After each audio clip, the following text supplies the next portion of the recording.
Free fire game খেলতে শুরু করি 2020 সালে। এলাকার ভাই ব্রাদার গুলোকে দেখতাম রাতে এক জায়গায় বসে বসে শুধু চিল্লাচিল্লি করতো।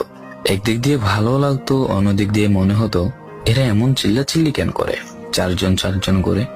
তারপর তাদের কথা মতো তাদের মতোই শুরু করি ফ্রি ফায়ার গেম। প্রথম দিন গেম খেলে রাত জেগেছি 11টা, যেটা ছিল রাত জায়গার প্রথম কারণ এবং প্রথম ভালোবাসা। এলাকার বন্ধুরা মিলে রাত হলেই আড্ডার আসর দিয়ে বসতাম আর শুরু করতাম গেম খেলা। সবাই তখন গেম খেলা নতুন শুরু করি। এত পরিমাণ আনন্দ ছিল গেমটিতে যা বলে বোঝানো সম্ভব না।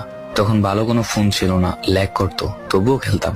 আব্বু আম্মুর কি পরিমাণ বকাঝকা খেয়েছি সেটা বলা বাহুল্য। অনেকদিন তো স্কুলও যাইতাম না, বন্ধুরা বসে গেম খেলতাম। কিছু টাকা জুগিয়ে কয়েক মাস পর একটা লেভেল আপ পাস ছিল না, 200 টাকায় বোধ হয় 800 ডায়মন্ড পাওয়া যেত। তো সেখান থেকে 800 ডায়মন্ড থেকে একটা অলক ক্যারেক্টার নিই। আর সেই অলক ক্যারেক্টার ছিল তখনকার সময়ের সবচেয়ে দামি ক্যারেক্টার।